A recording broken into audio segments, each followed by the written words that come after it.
Welcome to Bibliophiles Anonymous, episode 63. I'm Denise. And I'm Jess.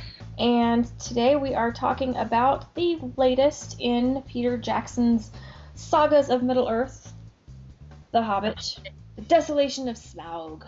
Yay! All right. As we all know, I'm an incredible Tolkien geek. Yeah, we've kind of gotten that impression. Anybody who's friends with me on Facebook has figured that out over the past 2 days. Yeah, just for the record, Jess has been having a crazy amount of really technical and somewhat random conversations about various points of lore within the Lord of the Rings Middle-earth stuff. They're not as random as you might think. We can blame the Silmarillion for all of it. Okay, well, sure. Because, the whole Mordor thing came about because I was reading the Silmarillion, and I was reading the chapter of Maeglin, and Maeglin's mommy, Erythel, basically lived in Gondolin. She got tired of living in Gondolin, and she's like, yeah, so I'm going to go visit the sons of Fëanor. Now, we've talked about Fëanor. He's an asshat. And his sons are not really all that much greater because they all swore this oath with him, this crazy, ridiculous oath. Anyway, so she wants to go see him because they're her uncle. She's one of them's daughter. Anyway. Well, she gets lost and she finds this forest, and the dark elf, Eöl, basically coerces her into his realm, marries her, fathers Maeglin upon her, and basically treats them like crap because he's kind of loony. And then her and Maeglin decide that they're going to leave and go back to Gondolin. Well, Eöl follows them, and when they get to Gondolin, Turgon tells him, well, you got two choices. You can either live here in Gondolin or you can die here in Gondolin, because now that you know where it's at, you're not leaving again. And Eöl says, well, I choose to die then, and so will my son, and he picks up a spear and throws it at Maeglin. Well, Erythel jumps in the way. She's the one that takes the spear, so she dies. And then they throw Eöl off a cliff. Of course. As you do. And we're supposed to think that elves are these great, wise, perfect beings? Yeah, no. No, not really. Anyway, when Erythel had left Gondolin, she was near Ered Gorgoroth. So I had to look up Ered Gorgoroth to see exactly where it was, because I knew that the plains of Gorgoroth were in Mordor. Mm-hmm. And as I'm looking at this map of Mordor, I'm thinking, now wait a minute. In the movies, they could see Barad-dûr from the Black Gates. And looking at this map, that would not be possible. Because you have the Morannon, the Black Gate, and then there's Udun, this little round area that's encircled by, like, mountains. Mm-hmm. And then there's another gate that actually goes into the plains of Gorgoroth. Well, it's like 100 miles from the Black Gate to the Tower of Barad-dûr. And there's mountains in the way. And it's supposed to be hazy and misty and foggy and gross in Mordor. So there's no way that they would have seen Barad-dûr from the Morannon. Peter Jackson took some liberties with the geography of Mordor. Well, I mean, sure.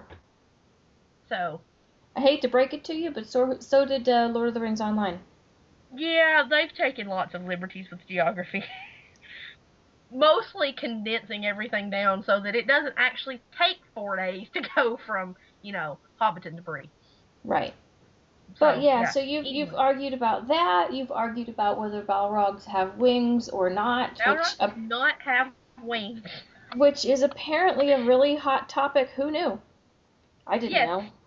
The great Balrog wing debate has been around much, much longer than Peter Jackson's movies. And even the Tolkien professor says Balrogs do not have wings. And he says one of the biggest... The episode 16 of the Silmarillion seminars that I just listened to, which was Círdan the Shipwrong and the yada yada yada.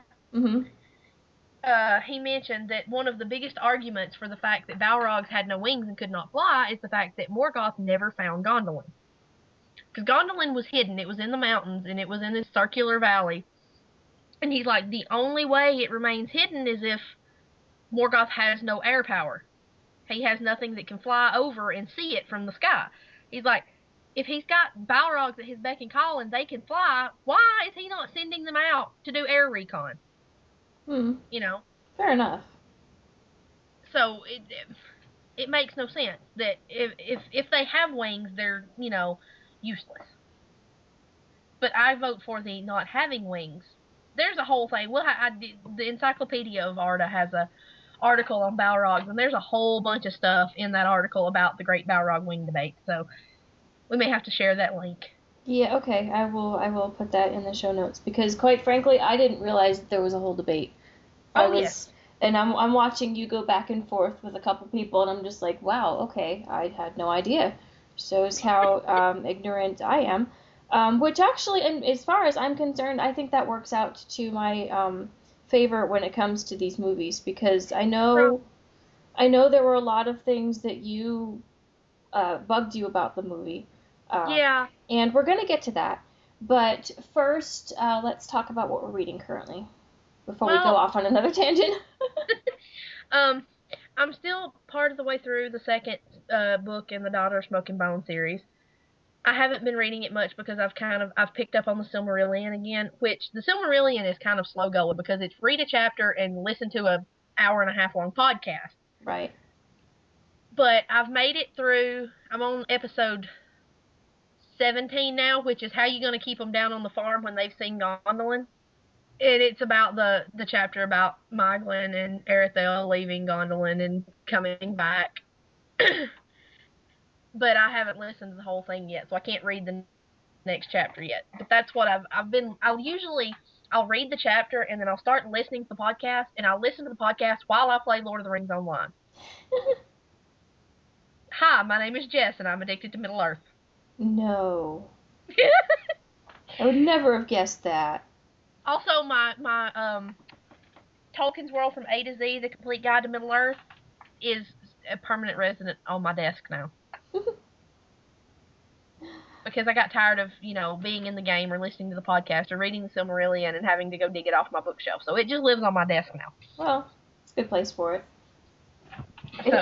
There's much other Tolkienness going on, so it won't be lonely. Yeah, this is true.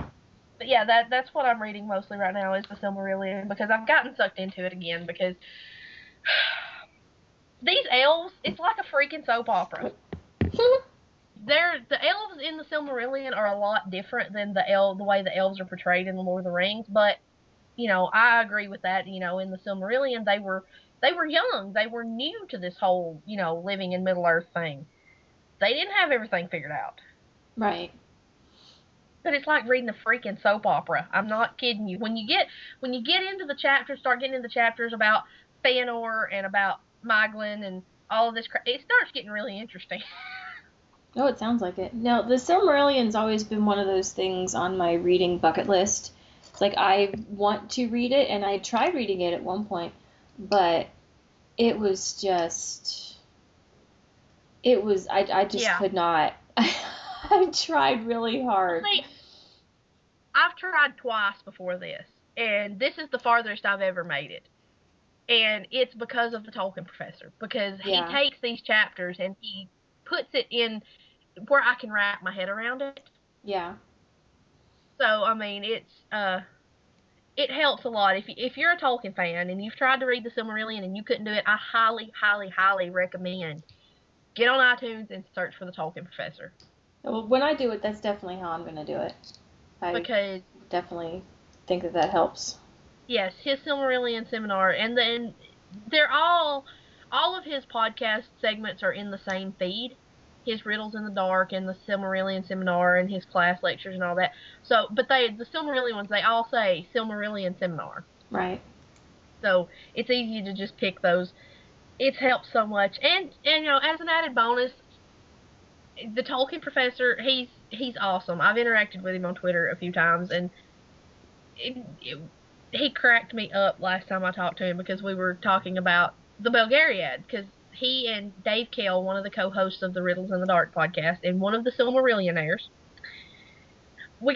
Dave said that he liked my username, that he was an Eddings fan, and Professor Olsen had already told me that he was an Eddings fan. So we get off on this discussion about Legolas and Gimli being similar to the Mandaralin and Lil Doran storyline in the Belgariad. Mm-hmm. And I said, it's not a direct parallel, but there's enough similarity that it's noticeable. I said, plus Leldorin is very Legolas-y, minus the pointy ears. And then I went back later and added, well, Legolas is also a lot smarter than Leldorin, and the Tolkien professor came back and said, haha, and he hashtagged Understatement of the Day nominee. So I laughed a lot during the Yeah. course of that conversation. It was pretty good. So I am a big supporter of the Tolkien professor and his Mythgard University and all of the stuff that he does. I think it's great. Yeah, So I have not had a chance to listen to any of his stuff yet, but I definitely want to. huge shout out. Especially after hearing him recommended so highly. Yes. Well, you know, when they were doing the Riddles in the Dark podcast and he called Keeley Captain Hotness, I lost it. Because that was just funny. Well, and I don't think you disagree either. Well, no, I do not. I love me some Keeley. Yeah. Which we'll get there in a minute. So Yeah. what are you reading? I'm reading. Okay, well, I just finished Red Glove by Holly Black, the second book in the Curse Workers series.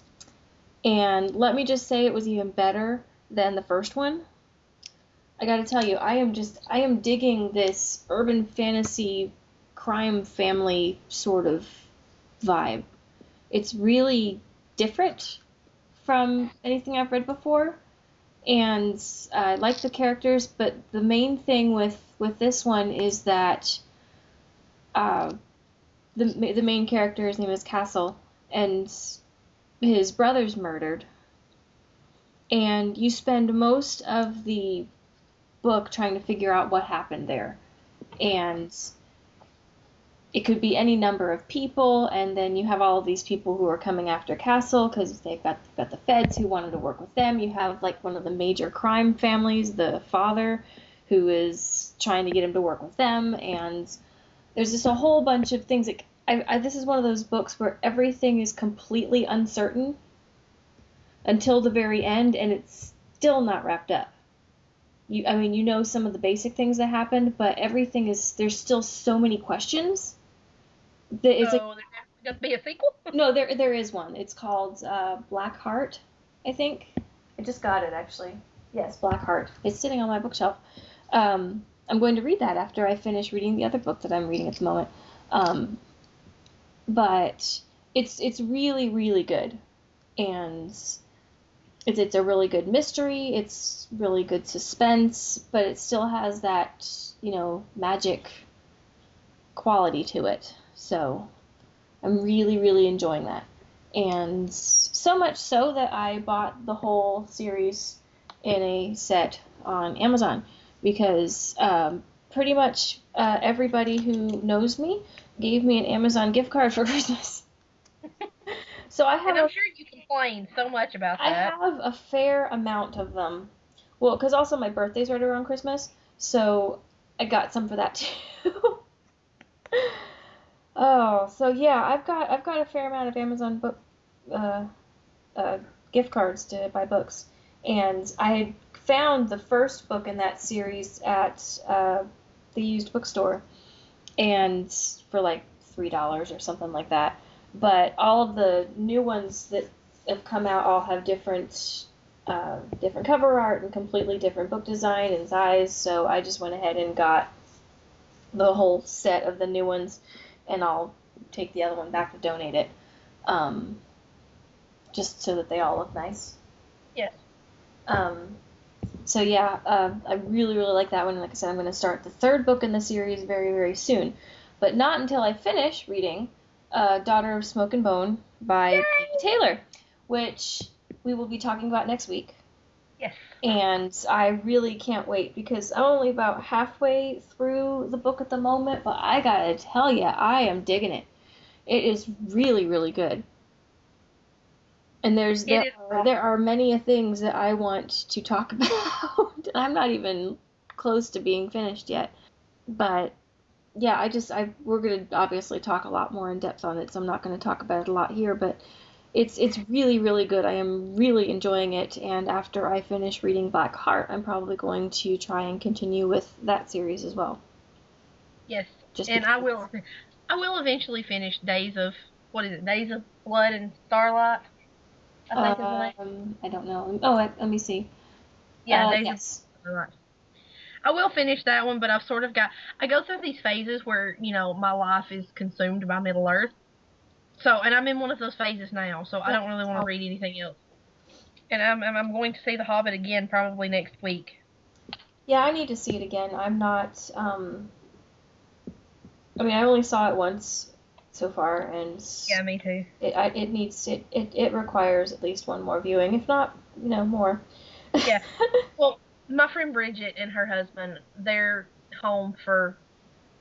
visiting. They live in Kansas. He's in the military, and they came home for Christmas, and they're here till the 11th.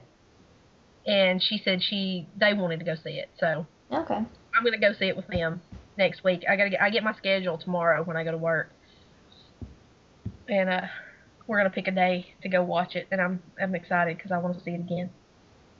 Yeah, there's a lot. Let's just move right into our movie discussion. There is a lot of stuff going on. Yeah, there is a lot in this movie, and there is a good portion of this movie that is from the appendices at the end of Return of the King. Right. Because the whole thing with Gandalf at Dol Guldur, we know that when he left the dwarves at Mirkwood that's where he went, but in the book we didn't actually see it. They added that in and gave us, showed us what Gandalf was doing. Right. Anyway, let's pick up with the last movie left off with the Eagles rescuing the party from Azog and the orcs.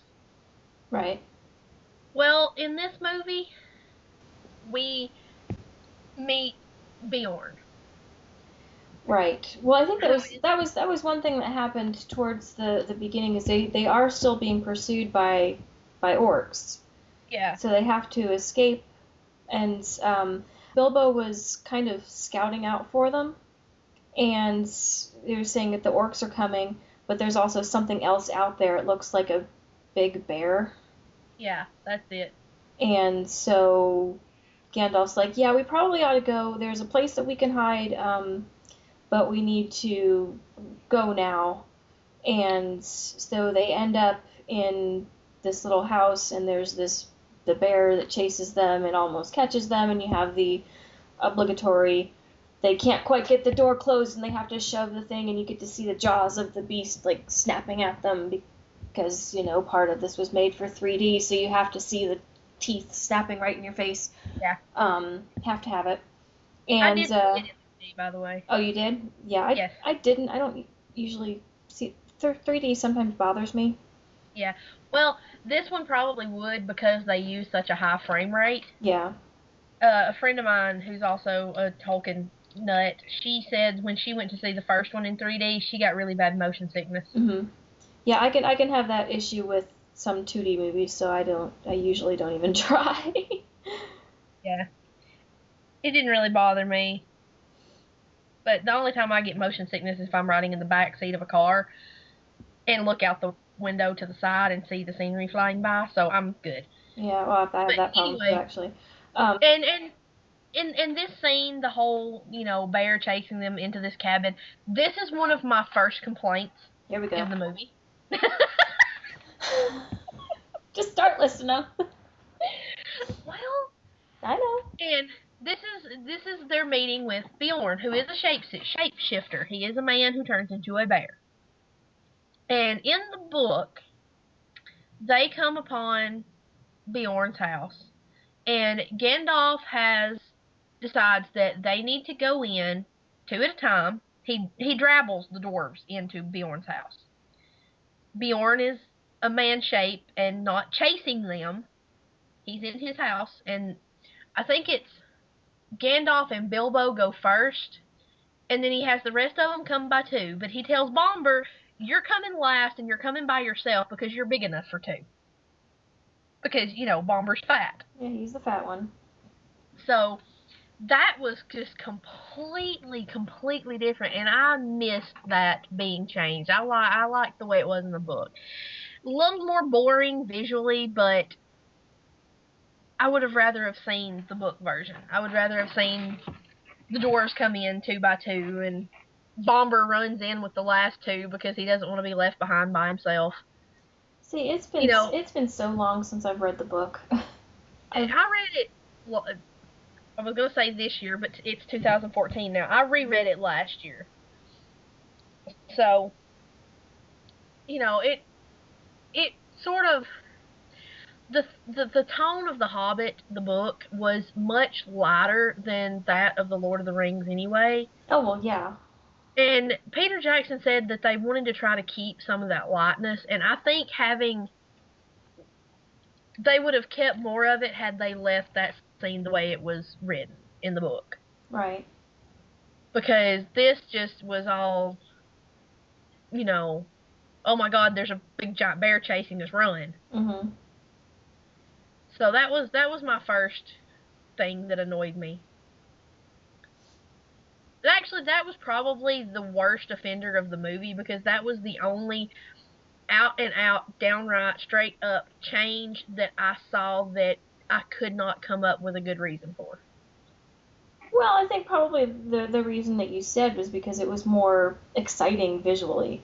Yeah, I mean, I'm sure it was a lot of it to do with it being more visually exciting, but still, I mean, we had enough of that in this movie. Yeah, there was plenty of opportunities for that, and maybe it was just because they wanted something, because this is still the beginning of the movie, so maybe they just needed to have something that was early on that had some excitement to it. But like I said, that didn't bother me because I don't really remember that part of the book as much. So since it's been so long since I've read it, I don't really remember a lot of the specifics. Well, it's the same thing with a lot of books turned into movies. It's not changes themselves that bother me, because if I can see a reason for it, it doesn't even have to be a great reason, but as long as I can see a reason for why they changed it, it doesn't bother me as bad. Right. Because, there are a lot of things when you go from a book to a movie that don't translate well. Right. We've talked about this many a time. Yeah, that's just the nature of the beast. There's Mhm. gonna have to be things that are changed. But when it's something like this that I can't come up with a reason for, that I see no reason why it couldn't have been done the way it should have been, that it really bothers me. Mhm. And that's why that change, and that's why a lot of the other changes don't bother me.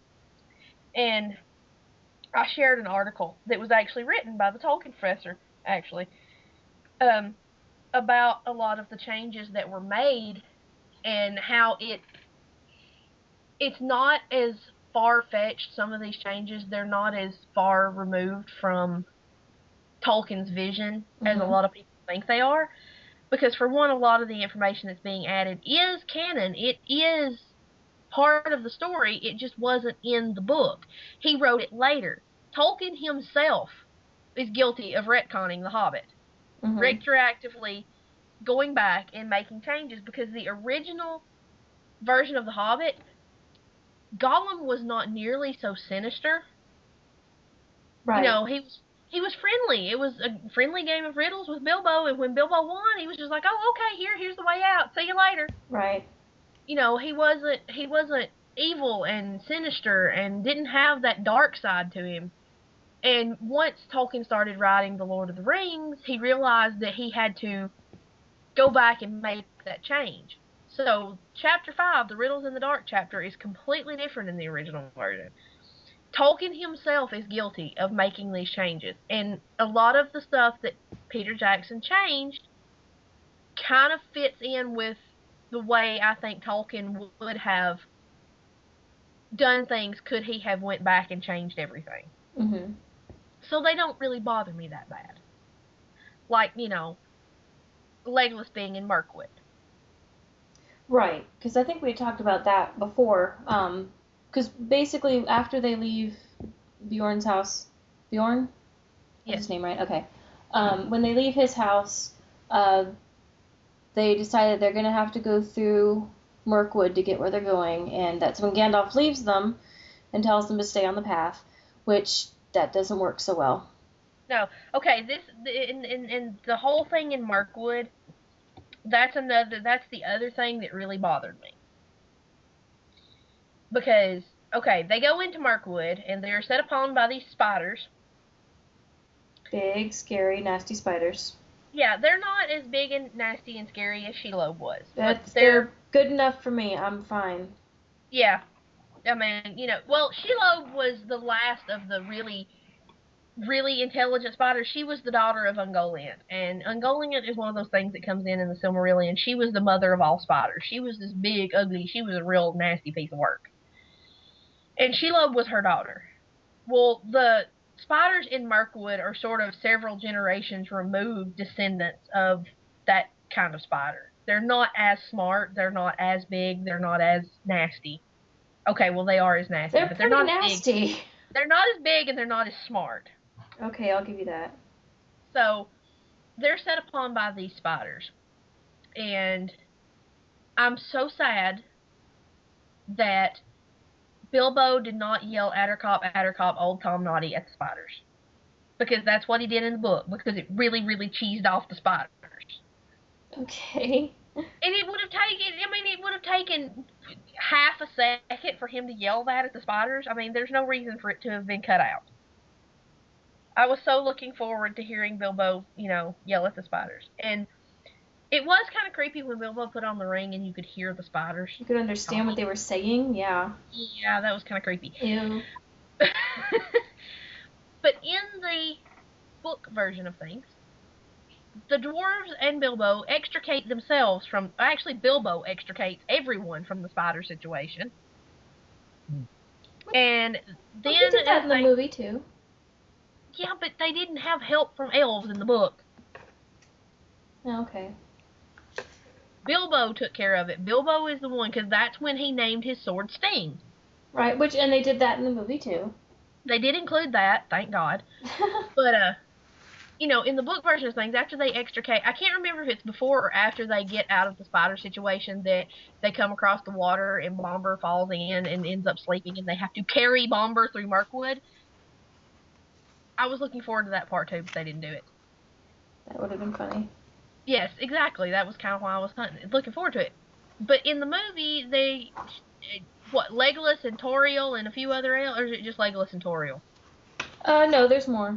There's a bunch of them, actually. Several elves show up and, extricate them from the spiders and take them prisoner, whereas in the books, after they get out of the jam with the spiders, they see the Mirkwood elves having a feast, and they run towards them because they're starving, and the elves disappear. And they do this 3 times before Thranduil finally asks them, why are you attacking us? And they're like, we're not attacking you, we need help. But in the movie, and I can kind of see, that was more of a condensation to save time. Right. Instead of making these 2 separate events, we'll just have the elves show up and help them get out of this mess with the spiders. And then we'll take the prisoner. So, I can sort of see a reason for that, but it still annoyed me that they changed that whole part. Right. Well, speaking of Mirkwood and the elves, how cool was it to see Orlando Bloom in his blonde wig and pointy ears again? Okay. I just gotta tell you, I was happy.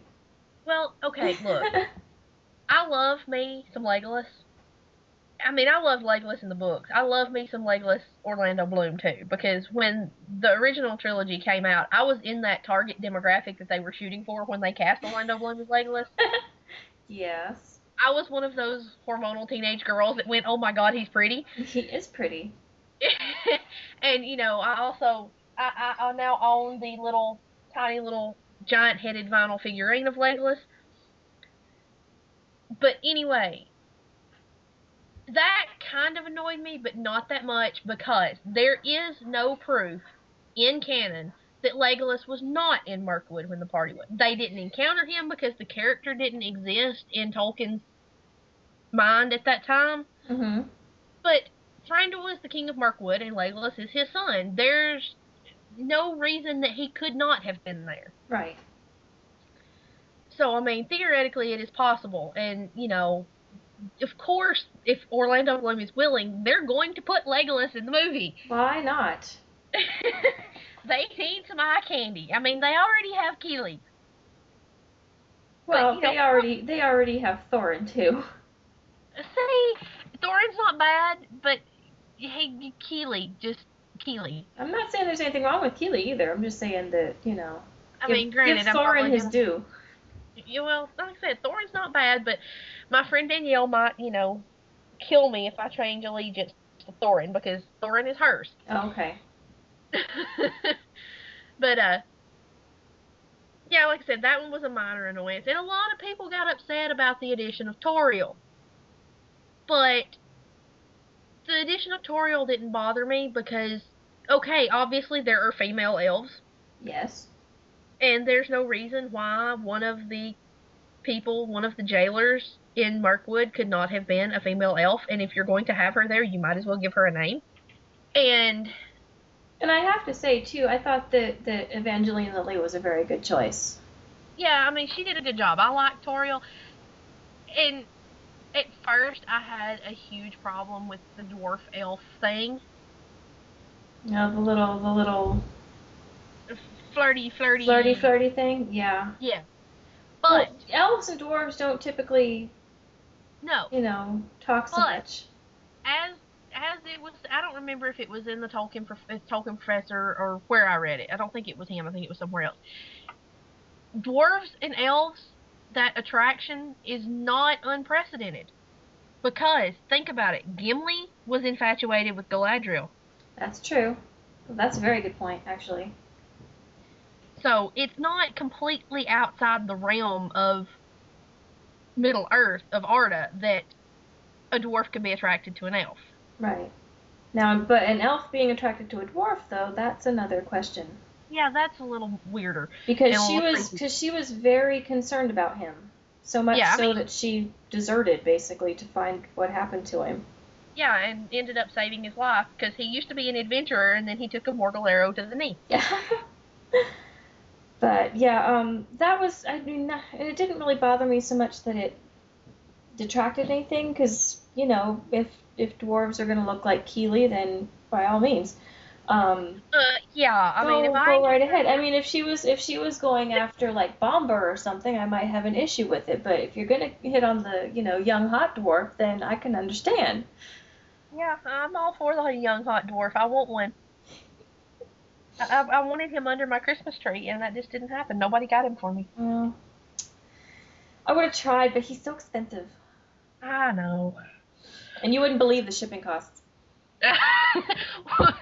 I posted that I wanted him under my Christmas tree, and somebody commented and said, "Oh, my friend Leanne commented and said she wanted Thorin Oakenshield. Order at the same time to save on shipping." There you go. But yeah, I want to, and I feel the need to mention that the guy playing Keely is Aidan Turner, who played Luke Garraway in that travesty Mortal Instruments movie. Yeah. It doesn't seem right. No, he's much hotter as a dwarf. Which is an odd statement to say, but it's true. It really is a weird thing to say, isn't it? But yeah, so that's okay. I mean, I think Orlando Bloom is a lot hotter than as an elf, so hey. This is true. And now I just. But I mean, elves are supposed to be gorgeous. Yes, but I have to say, I laughed out loud. There's a part where when they first capture the dwarves. I think I know what you're going to say, and I'm pretty sure I laughed as hard as you did. They're searching them for weapons and stuff, and the one running gag I particularly liked was that Feely just kept having knives in all kinds of various places, and they were never completely done with him because he just oh no, got nothing here. I mean, I think he had like 5 in his beard alone. I don't know, but anyway. You know who that makes me think of? Silk. Yeah, definitely. But they're searching Gloin. Yes. Who, as we know, is Gimli's father. Yes. And if you didn't make this connection, he explains it because I mean they say if you haven't read the books and you're not as fanatical as say Jess is, you may have missed that when they're at the council in Rivendell and the Fellowship is getting ready to go off, that they refer to Gimli as Gimli, son of Gloin. You may have missed that, and they don't really say the names of all of the dwarves in The Hobbit very often, so it's easy to forget what some of their names are, except for the, important ones, like Thorin and Balin and, I well, can name all 13 of them. well, I But know that's you it. can. I'm talking about normal people. And I say that as lovingly as possible. I resent that remark. I also resemble it, but there we go. But he pulls out this. I'm not even sure what it was. It wasn't really like a locket, but it was almost like one, and it was this little set of pictures. And one of them, said that it was his wife, and there's another picture in there, and Legolas is the one that's doing it, and he's like, "What's this other picture? This like." What is this horrid little creature? Yeah, horrid little creature, some sort of goblin. And Glenn's like, no, that's my wee boy, that's Gimli. And I was like, you guys are gonna be the best of friends in a few years. Yeah, it's about 60. I know, it made me laugh so hard. And I just lost it there. And I don't know if the people in the theater just didn't get it. Because I was the only one that seemed to find that really, really funny. I mean, except Yeah, for... there was only 5 people in the theater when we went, and I think I'm the only one that picked up on that because I was just like, Well, no, because there were quite a few people in the theater, but other than the people that I was with, I didn't really hear anybody react to that, and I was like, "Come on, that's funny." Yes, it really was. He just referred to his future best friend as like an ugly goblin. Come on, that's funny. But anyway. Yes, it was. It was hilarious. I love that part too. I ha-ha'd. I was just like, I see what you did there. Uh-huh. We're on to you, Peter Jackson. Yes. We know what you're doing. Oh, and I loved at the beginning of, and this is in the extended version, and I'm skipping back to An Unexpected Journey, but I've got the extended version, and there are several scenes in there that weren't in the theatrical version. And when I watched it the first time, in Fellowship of the Ring, when Frodo shows up and asks Barlam and Butterbur if Gandalf is there. Yes. And he says, tall fellow, long beard, pointy hat. Yes. Okay, well, there's a scene in Unexpected Journey in the extended edition where Bilbo is in the market at Hobbiton, and he asks someone if they've seen Gandalf. And that's exactly what they say. Tall fellow, long beard, pointy hat. Nope, haven't seen him. And I died. Because I was just like, that is funny. That is pretty funny. I mean, it's nice to have him go back and put these references in there. It's really awesome. But yeah, the Legolas Gimli thing, that just cracked me up and reminded me to share a post I saw on Tumblr with you after we get done recording because you need to see it. It cracked me up. Yeah, it was just really funny. But after that, so they're all caught and they're all locked up in the little prisons in Mirkwood, and at one point Thorin goes to speak with Thranduil about what they're doing and basically asking for their help, or well, not exactly that. Let me rephrase. No, because Thranduil offers his help. Yeah, and that's right. Like, no thanks. No, because I see what kind of help you gave us last time, which was none, as you rode off on your moose. I still don't understand why Thranduil was on a moose. Well, why not? Hey. Or if there was it? I can't remember. Was it a moose or was it just a really big deer? Stag. I think it's supposed to be just a really big deer, but it looked an awful lot like a moose to me. It was pretty moosey. But I mean, that was one of the first things I said after I saw it. I was like, why is Thranduil riding a moose? It looked very moosey. Well, I mean, and riding a moose would be pretty badass, but, I mean, moose are big and powerful. That's true. I mean, they're kind of gangly looking and not very regal.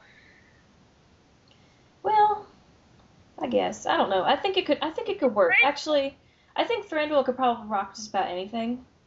Well, Thranduil, he probably could, but Thranduil's kind of a jerk. Well, there's no kind of. He is a jerk.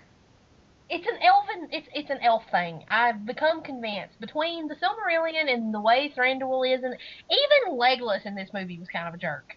Right. Well, see, the Legolas that we came to know had kind of had his horizons broadened just a bit.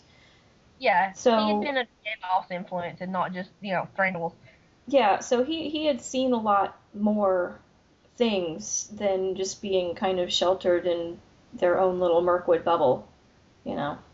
But anyway, so that happens, and then now Bilbo has not been captured because Bilbo No, is he had the ring on when all this happened. yeah, he's starting to learn just how much fun this ring can be, and so he was invisible for a good portion of this, and that's how he's able to go down and get the keys and get everybody out. I must say, too, I laughed really hard when Keely asked Toriel if she wanted to search him because he could have anything down his trousers, and she looks at him and says, or nothing. Yeah. I ha-ha'd. I was, was like, blah! Yeah. Yeah. That was pretty funny. Yeah, and at one point they have a little bit of a moment. Yeah, she actually talks to him. Yeah. I love it when she tells Legolas, so he's kind of tall for a dwarf. Legolas is like, yeah, but he's still ugly. Oh, are we feeling threatened, are we, Legolas? Yeah, because apparently he had a thing for Toriel, but, Thranduil will kind of put the kibosh on that because she's a lowly Sylvan elf. Yeah, that's not something that you want to encourage, apparently. Who knew? Yeah, well, like I said, Legolas living there with his daddy was bad for his personality because he was kind of a jerk, like Thranduil was. And I have more colorful words I could use for that, but they're not PG-13. No, and we do try and keep this somewhat family friendly. Yeah, just a little bit here and there, So, let's see. Okay, now we're getting to the part which was one of the, as my husband put it, one of the many much too long drawn out fight sequences. I agree, because there wasn't even supposed to be a fight sequence here. Oh, but we have to have a fight sequence. I mean, come on. As much as I enjoy watching Legolas, as much as I enjoy watching Legolas, full stop. There wasn't supposed to be a fight sequence here because Bilbo steals the keys, lets them out of their cells, packs them in barrels, and lets them out in the river, and then they have a rather uneventful journey to Dale. Yeah, except in this case, they get in the barrels and end up in the river, which I cracked up too when Bilbo did not end up with them. Yes, and now he's trying to figure out how to fix this problem. Well, yeah, that was sort of like what happened in the book, because he puts them all in barrels, and then he realizes, oh, wait, there's nobody to put me in a barrel. Yeah. But, yeah, and I just have to say that this is another demonstration of how Martin Freeman is the master of bewildered facial expressions. He is the best choice they could have made for Bilbo. He is so good. Yes, he really is. His face conveys so much. It is the look on his face when he is stomping around on the floor trying to figure out how he's going to get out now. Yeah. But my biggest problem there is apparently those barrels they were riding in defy physics, because despite being full of dwarf and occasional water, these barrels remained upright the entire time. Yeah, they had dwarves, they had water, they had arrows, and they never tipped over. Which, that's a really well-made barrel. Yeah. But that's why that part got me, because again, I couldn't see. Okay, so watching 13 dwarves and Bilbo floating down a river, not very visually exciting. No, so let's add the elves trying to catch them, and throw in some orcs that have caught up with them. And Keely gets shot in the knee. I know, a poor guy. And Legolas stands on the head of the dwarves as they're in their barrels floating down the river. Yeah, he's like surfing on the heads of dwarves. That was, yeah. If that was possible, Legolas would be the one who could do it. But this was one of the ones. I enjoyed watching it just because it was hilarious.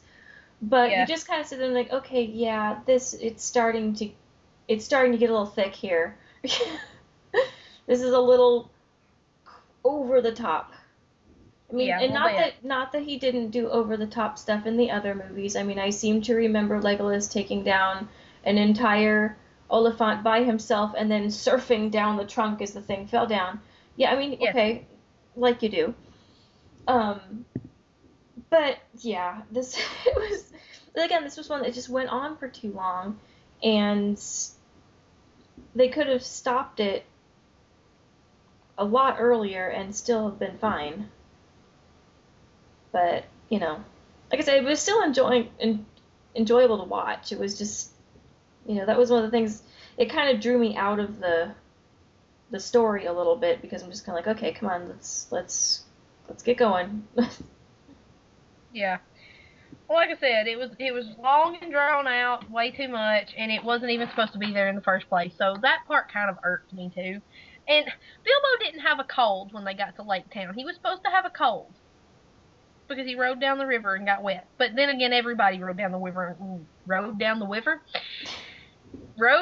river and got wet in this version of things because the barrels weren't sealed. Because that just annoyed me because in the actual book, the barrels were sealed, and when the dwarves got to Lake Town, the people were like, hey, these barrels are supposed to be empty. They're not empty. They're sitting too low in the water, and they open them up, and out tumble dwarves who are mostly dry and a little banged up, but pretty much, none the worse for the wear. Right. But in this movie, that's not how things happen, and I'm just like, I don't like this. Visually exciting, yes. Correct? Not so much. No. But again, they needed to do something more than just throwing them in barrels and having them quietly float down the river. But okay, now we're going to move on now to the character or the actor who wins the Best Orlando Bloom Impersonation Award. Because, oh my gosh, when I first saw the trailers, I thought that the guy who played Bard was Orlando Bloom. Does he not look like Orlando Bloom He did in looks, Pirates of the Caribbean? yes, and it's so much so it's almost distracting. It's like Will Turner. Yeah, what is Will Turner doing here? That's kind of a weird thing. But I mean, I was going on IMDb trying to figure out, is this guy like his brother or related? And as far as I can tell, they're not. But man, they look a lot alike. It's freaky. Yeah, it really is. It really, really is. And okay, I have to say, what in the name of the Valar was with Legolas's creepy contacts? See, I didn't notice it. They are so not the same ones that they used in Lord of the Rings. They are a different color blue, and they're kind of creepy. Of course, in Lord of the Rings, half the time his eyes were brown, and half the time they were blue. Yeah, I Half the time didn't his eyes were brown, notice. half the time they were blue. Yeah, they're okay. You saw the picture of my little vinyl Legolas, and you saw how blue his eyes were. Right. Yeah, there's a reason for that, because that's how they were in the movie. It was kind of weird. Like, those are not the same contacts that they used in the other movie. It But didn't hopefully bother they will me. be consistent and actually put them on him all the time in this one. It didn't Because bother me. I'm sorry. as me and Paulette, my friend Paulette, I've turned her into a ringer. Yay. We were watching, I think it was when we were watching the second one that I mentioned that sometimes Legolas's eyes were not blue because they forgot to put his contacts in. So we spent the rest of the time we were watching the movie going, oh, his eyes are brown. Oh, they're now blue. So, yeah. Well, I mean, yeah, because I didn't notice there was. I mean, actually, it's been a while since I've seen the original trilogy, actually, but I didn't notice anything weird about them. I mean, and I remember you mentioning it, so I specifically looked, and it didn't bother me. So. Well, the ones in the original trilogy were a fairly normal shade of blue. Like a naturally occurring color that might be found on a, living being on this earth. The ones that he's wearing in The Hobbit, what on earth? Those are kind of weird. You can only really tell it if they. Next time you go see it, pay attention to his close-ups and look at his eyes, and it's just like, wow. Okay, I will. Those are weird. I will try to do that because it didn't bother me at all. And like I said, I tried to look because I know you had mentioned it. But yeah, they show up at Lake Town, and Bard sneaks them in, and Stephen Fry as the master of Lake Town. I love Stephen Fry. He's awesome. And I thought he did a pretty good job as the master of Lake Town. He was kind of creepy, but I think he was supposed to be. Kind of creepy and slimy. Yeah, very slimy. So that was pretty good. He did a good job portraying slimy. Anyway, Bard figures out who Thorin is. Yeah. And remembers the prophecy about the king coming to reclaim the mountain, and the master of Lake Town offers them assistance, I think mostly because I don't know what reason he had for it. Self-preservation, maybe? Yeah. Or he thought that they would, go off and try to do this thing and die and be out of his hair. And, anyway, Bofur and Keely and Feely stay behind because Keely is really sick. Yeah, he's not doing well. He got shot in the knee and the arrow was poisoned. Well, basically, he's having the same kind of, or similar reaction, like Frodo did when he got stabbed. Yes. By the Morgul blade. It's a similar, I don't know whether it's the same kind of poison or the same kind of metal or what have you, but he's having kind of the same, it's taking a little bit longer, so maybe it's a lesser version since it's not one of the 9 that did it.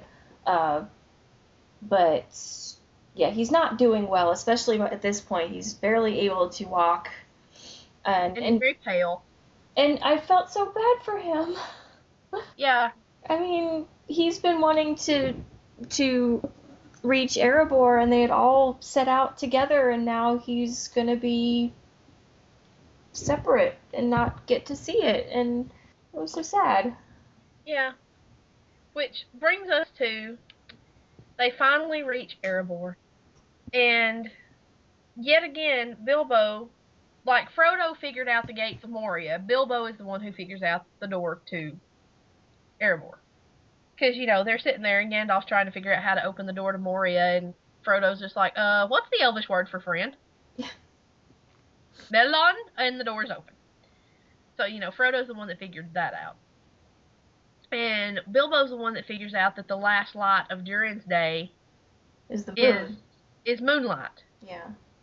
And they open Erebor and they go in. And now this is one of the deviations from the book, one of the changes that did not bother me at all. And that is, in the book, Bilbo goes into Smaug's chamber 3 times. The first time he doesn't wake the dragon. He takes the 2-handled cup. And what wakes Smaug is he realizes he feels the cup is missing. The second time Bilbo goes down, he talks to Smaug. And the third time, I believe, is when Bilbo actually finds the Arkenstone. They did not actually show Bilbo taking the Arkenstone, but I'm fairly certain that he did, because that's kind of a major plot point in the next movie. Yeah. I mean, they showed him find it, and I'm fairly certain he took it, especially after Thorin said, "Did you find the Arkenstone?" And Bilbo was like, "No." Yeah, very dodgy no. Yeah. But we do, now, this is something that I have been wanting to know your opinion of ever since I saw it, because I know that this is another thing that you are very picky about. Dragons? That's your dragons, yeah. And so what did you think of Smaug? Smaug rocked my world. Yes! I thought he was awesome. And let me just say, this movie gives an entirely new meaning to Smaug the Golden. Oh, what they tried to do to him at the end there? Yeah. Because that's one of his names, was Smaug the Golden. Smaug the Great, and all of the ones that Bilbo gives him when he's down there, Smaug the Terrible, Smaug the Magnificent, and all this stuff. But one of the names he was actually known by in lore and everything was Smaug the Golden. Even though he's a red dragon. Anyway, we're supposed to be a red dragon. Well, he was kind of a reddish-brown. Yeah. So, basically, they go through this big battle with Smaug in Erebor.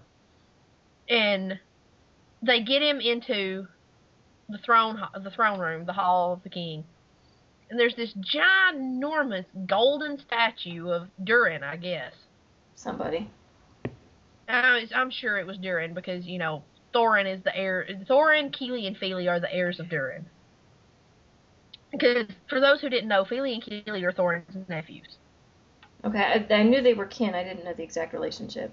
Yes, they're his nephews. Anyway, they basically melt the statue, and there is this ginormous pool of molten gold that flows over Smaug, and they think they've killed him, but then he arises from this pool of gold, and he is just completely coated in gold. It's burning him, and he's yelling about it, but, you know, he's definitely Smaug the Golden in that moment. Yeah, and see, okay, here's the thing, is that my mom went with me. My mom and my husband both went with me when we went to see the movie. Um, and one thing that my mom and I like to do is we do like to heckle a little bit in movies just because. Yeah. And this was one of the parts that we that we did, and I don't know why this struck me as being so funny, is when Thorin's standing on top of this statue. Now they've had this whole big kind of chase trying to get through various parts of Erebor, and it's all visually just stunning, really. I mean, It really they is. they have really kept up their legacy with the special effects and visual effects that they started in the first trilogy, and it just keeps getting better in my opinion. But Yeah, Weta does a very good job. they are awesome. Had they screwed up Smog, I would have made angry Facebook posts about Weta, but I don't have to do that because No, they did a very good job with Smog. but the whole going through Erebor, and then when they finally do that with all the gold, and Thorin's up on top of the statue, and he's taunting Smaug, which, doesn't seem to be the best of ideas. But he's No, no. saying, you've been inside here and you've grown lazy and fat. And I just leaned over to my mom and I said, "Oh, no, you didn't just call me fat. That's, that's not the way to work." And then they covered him up. I'm like, "No, see, that didn't work. That just made him shiny." It really did. Cause, And mad. I mean, he arises from this pool of molten gold, and there is this one moment, when he first rises out of this pool and he flies, that he spreads his wings, and you see him kind of frozen there for a split second. That it's just really awesome. He's Smaug the Golden. Yeah. No, He I just mean, pauses there he and was then shakes off absolutely all the gold. he was absolutely amazing to look at. I mean, he really Yes. was, Smaug the Stupendous, or whatever else Bilbo was calling him. I thought that the conversations between Bilbo and Smaug were really good. Yeah. I I thought that Benedict Cumberbatch was an excellent voice for Smaug. I'm a little concerned as to the fact that he's also the voice of Sauron, but, Mm. whatever. Because, okay, that's one thing. I don't remember exactly where it fell. We didn't discuss the Gandalf in Dol Guldur. Oh, okay. He tells Radagast that he's going into Dol Guldur. And Radagast says, "What if it's a trap?" And Gandalf says it's almost certainly a trap. But he tells Radagast not to come back, to go straight to Lorien and tell Galadriel what's going on. Okay, and I don't know if I've mentioned this to you or on the podcast or not. Okay, if you haven't seen these movies or haven't read the books, you might want to stop listening now because this is probably going to be a spoiler. Oh, okay. But I noticed in the first movie, actually before I even saw the first movie, I saw production stills of Radagast and saw Radagast's staff. Radagast's staff is the same staff that Gandalf is carrying in Fellowship of the Ring. I knew that then. I am almost I was, I was about 80% certain just from seeing the production stills. Mm-hmm. I'm about 99% sure now, and I have a pretty good idea of how Gandalf's going to end up with it. Okay. Because Gandalf goes into Dol Guldur. Uh-huh. And it is a trap. He runs into Azog. He starts taking all these concealment spells off of Dol Guldur, off of the ruins. And he finds Azog and all of these orcs, and he actually finds Sauron. Well, okay, in the book, the necromancer is never named as Sauron. Not that we see. Gandalf, at this point in the book, Gandalf knows that it's Sauron, but it's never named in the book because we don't see what Gandalf is doing when he leaves them at the edge of Mirkwood. Right. This is in those appendices that Peter Jackson is pulling from, and I'm okay with this. I'm glad they put this in there because you can't just have Gandalf leave them at the edge of Mirkwood and never show what he's doing while he's gone. Or explain it. Yeah, No. you have to put the explanation in there somewhere. So this is one of those changes that I was happy with. I was okay with. Because it makes So they sense. right. So they show him in Dol Guldur, and they show him confronting Sauron, and they show Sauron becoming the Eye. They also show him dissolve Gandalf's staff. Right. Yes. My theory, my crackpot theory, Radagast is going to turn back up to save Gandalf and sacrifice himself, so Gandalf is going to keep his staff. Because in the book, we never hear from Radagast. We know Radagast doesn't sail into the west with the elves. He doesn't go to the Grey Havens. It's assumed that he went back into Mirkwood and lived with his animal friends. We don't know what happened to Radagast, so I figure Peter Jackson's going to kill him. Aw. He's so sweet, though, with his birds and his bunny sled. I know. But that Radagast is going to sacrifice himself to save Gandalf. And after that happens, I figure Gandalf is going to carry Radagast's staff. Sort of in remembrance kind of thing. Oh, that just makes me That's sad. my theory. That it may be completely different. Something else may happen for him to end up with Radagast's staff. But that's my theory. Because we know Radagast doesn't sail to the Grey Havens, and after they've already beefed up the part of Radagast quite a bit. Well, yeah. Compared to what it was in the book, because he really had a very, very minor role in the book. So I figure that's what they're going to do. Radagast will sacrifice himself to save Gandalf from Sauron, and even after Gandalf told him, no matter what happens, you don't come back in here. You go straight to Lorien and you tell Galadriel what's going on. So that's my theory. I could be wrong. Well, I hope he just gives him the staff instead of having to die, because I think that he's cute. He's a sweet little lunatic. Yeah. But, yeah, those of you out there who haven't noticed that, watch The Hobbit, the first one. If you're listening to this and you're a Hobbit fan, you probably have them all on DVD. Get your copy of The Hobbit, pop it in, skip to a scene with Radagast, and look very closely at his staff. And then put in Fellowship of the Ring, and skip to the place where you can see it the best is when the Fellowship enters Moria. Yeah, where he's got the crystal in there. Yeah, and you can see the fingers on the staff and the way it's gnarled and everything. It's the same staff. So, that is a level of detail and continuation that a lot of people wouldn't put in their movies. Well, of all the things, you cannot say that Peter Jackson is not detail-oriented. This is true. Well, anyway, so the movie basically wraps up with Smaug heading to Lake Town. Yeah, and also we forgot to we left out the part where when Smaug originally destroyed Dale, Girion, the leader of Dale, Girion tried to kill Smaug. He loosened one of the scale on Smaug's chest, and the dwarves or elves, I don't know, they have this. They think men are inferior, and they're like, if the aim of men had been true that day, Smaug would have been killed, blah, blah, blah. Well, Girion's aim was true. Smaug's armor was just, unpierceable. Yeah, and let's just watch you try and take down a dragon by yourself, okay?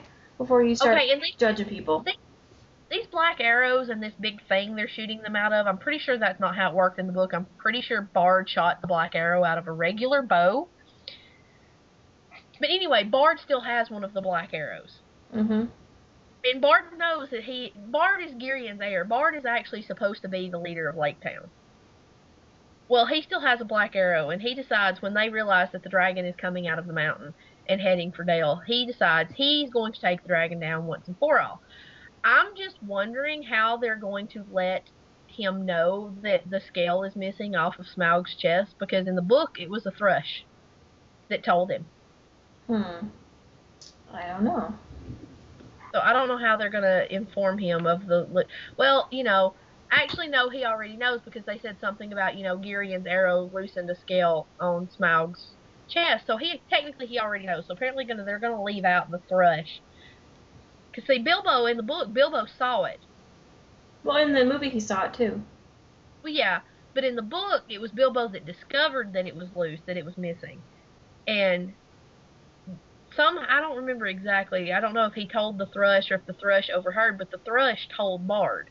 Bard didn't know that Girion had done that, and I don't know that it was actually Girion that did it in the book. But anyway, they've just sort of, rearranged that just a little bit. Oh, let's make it neater.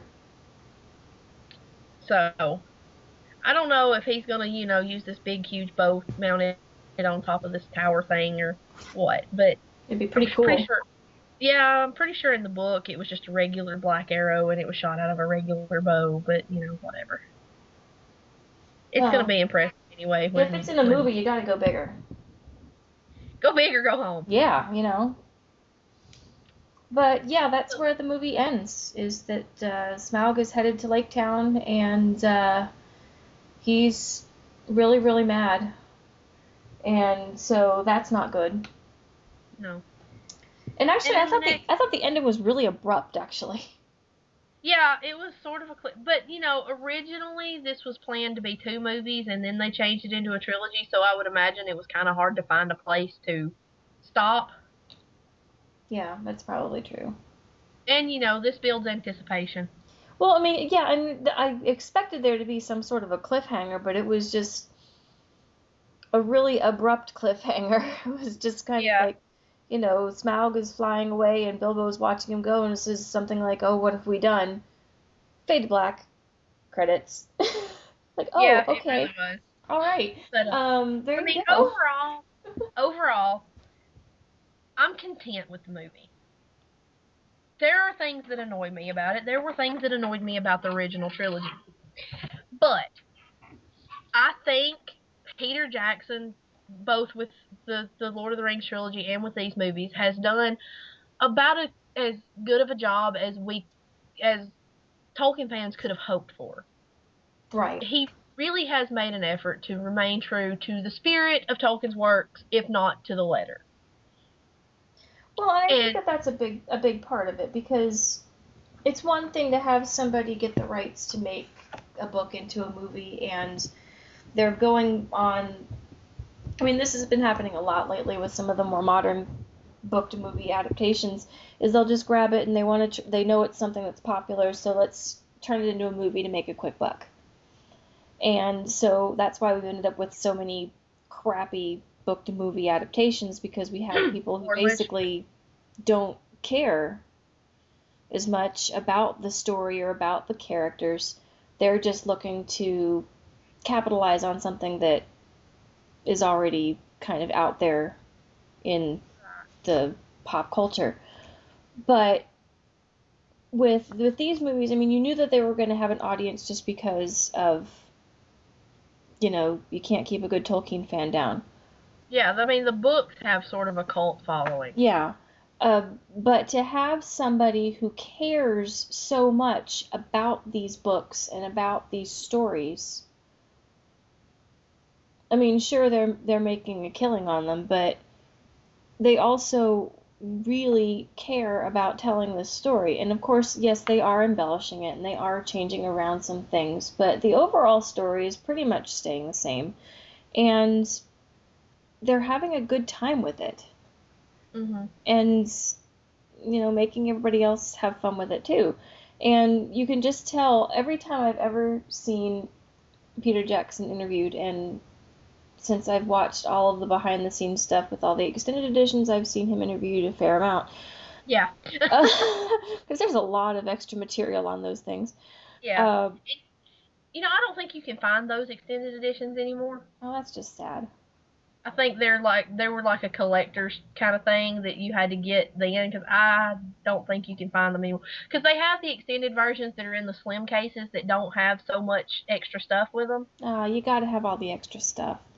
So I'm really happy that I have all of my special spiffy. Yeah, I do too. Extended edition. But you can just tell, listening to him and seeing him, you can just tell how excited and how passionate he is about trying to be as if not as close to the book as possible, then at least as close to the spirit of the book as possible, because there's so much there. Yes. I mean, even with The Hobbit, which is a less complicated story, since, it is supposed to be a children's book, there's so much within the Middle Earth history, and with the stuff that's in the appendices and stuff that comes from the Lost Tales and stuff from the Silmarillion. There's so many other things you can pull into it, which is what he's doing. And like you said, even though it's not in the book, Legolas could have been in Mirkwood, sure. There could have been a female elf captain. All of these things are perfectly plausible. So even if he is making changes, you know, and you can trust that he's going to not just throw changes in for the heck of it. He's doing it because he wants to honor the story. Right. And I have so much respect for him for that. Yeah, I mean, as a Tolkien fan, I look at these movies and I say, yeah, I have some problems with some of this stuff, but in all honesty, it could have been so much worse. Oh my gosh, yes. I mean, and as an example, I point you to Ralph Bakshi's animated Lord of the Rings, which was just awful. He never finished it. He never taught. They didn't tell anybody this. You went to the theater and it's like, Lord of the Rings. It wasn't billed as part 1. You got there, you watched it, it was horrible, and then you said, to be continued. And he never made the second half. So yeah, it could have been so much worse. But it's from casting to the costuming. I mean, the costumes are so intricate, so detailed. Oh yeah. You can tell it's a labor of love. Mhm. And for that, I give it a little more leeway. Right. But yeah, it could have been so much worse. It could have been a travesty. But overall, well, I mean, and like for an example of the way it could have been worse is, I mean, take something like the Moral Insurance. Basically, the only reason, yeah, please take it far away. But basically, the only reason that movie was made was because some movie producers saw that this was a series of books that was popular and sort of catered to the Twilight demographic. So they grabbed them and said, let's just kind of throw in enough stuff. Let's throw in some, hot guys and some action sequences and some fire and a couple cute girls, and boom, we have a movie. Because all they wanted to do was make money off of it. Right. And you never felt that way with any of the Lord of the Rings stuff. And, I mean, not to say that they didn't capitalize the heck out of it. I mean, they had all of the different collectibles and all of the different things. I mean, you could buy Arwen's necklace. You could buy Galadriel's ring. I mean, You could buy Gandalf's sword, and I want one so bad I can't stand it. Oh, my gosh, a friend of mine has one of the swords. Oh, shoot, which one is it? No, it's the one that was... It's Aragorn's sword, the one that was broken. Shoot. Narsil? Anduril? Yeah, yes. She doesn't have it broken. It's the complete one. Yeah, she went to a convention. She went to a convention and came back with a sword. We're like, what? Okay. She's like, I need you to help me get it out of the car. I'm like, oh, wow, okay. Yeah, because Anduril is a really long sword. It's big, and it's heavy. It's big. Because, I mean, you can tell when Elrond brings it to Aragorn before he sends him through the demo road. When Aragorn pulls that sword, it's like almost as long as he is tall. Yeah. No, because I picked it up and I'm thinking, okay, seriously, Viggo Mortensen swung this thing around over and over and over again. I mean, it hurts just to pick it up. Yeah, the Glamdring's not quite that big. No. And that's the one I want. Even when first Lord of the Rings came out, everybody went gaga over Sting. Everybody wanted Sting, and I'm like, why do you want Sting? I want Glamdring. But Sting is so cute. So I found one. The Noble Collection has a prop replica of Glamdring, and it's only $189, which is not bad. No. So I'm going to own Glamdring at some point. I'm also going to buy the Key to Erebor. Mm-hmm. It's only like $24.50. Well, there you go. But you can also get Orcrist. You can get Gandalf's staff. Not the staff I want. You can get his staff from The Hobbit. I want his staff from after he became Gandalf the White. Oh yeah, that one's pretty. So yeah, I'm oh my god, I already have a lot of Lord of the Rings swag. I have a cardboard cutout, full-size Legolas. Yeah. See, I don't have hardly anything. My God. My friend Leanne calls it my Tolkien retirement plan. Because I have so much. I have the cardboard Legolas. I have the actual Fellowship of the Ring movie poster that came from the video store. The really big one. Mm-hmm. I have my ginormous 5-foot wide map of Middle Earth. I have all 8 of the TV Guide Lord of the Rings covers. The 3 they did when the first movie came out, and then the 3 they did when the last movie came out. Or the 4 they did for each one. I have books. I have 4 copies of the 4 sets of the books. I've got the Atlas of Middle Earth. I've got my complete guide to Middle Earth. I've got, oh my God. Now I have my, little vinyl Legolas and Gandalf that are collectibles. It's my Lord of the Rings retirement plan. Buy all the swag. And now I want Glamdring, and I wouldn't mind having Orcarus. And I would take Sting. I have a problem. I really do. I need a 12-step program. Well, that's why we're here. Well, this is Bibliophiles Anonymous, but I need Tolkien Anonymous. Well, admitting you have a problem is the first step, right? Yeah. Probably. Well, in any case, we probably ought to wrap up this episode. We're starting to go a little bit long, so we apologize for that. But this is a pretty long movie, so Yeah.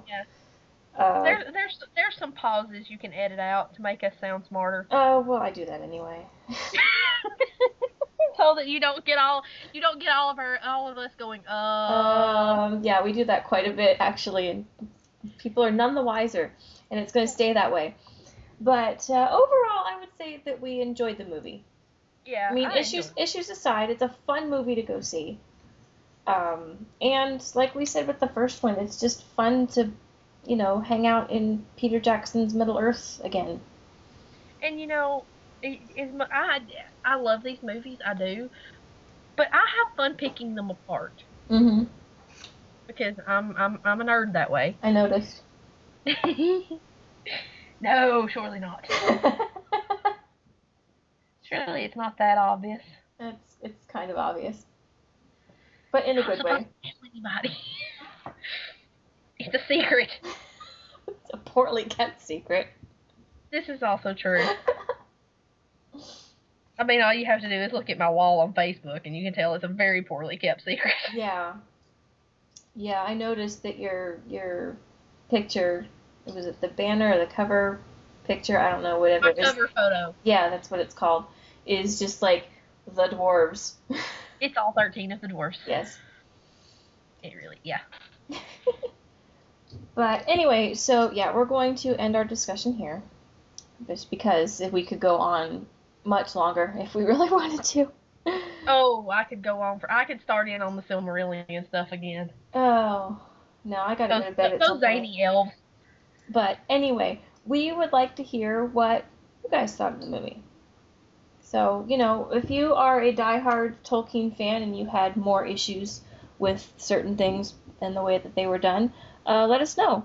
Or if you're not quite as crazy a Tolkien fan and you just enjoyed certain things, let us know that too. We would love to hear from you and hear what you have to say about the movie. Because I'm sure that, when you have a movie that's well over 2.5 hours long, you're going to have some opinions.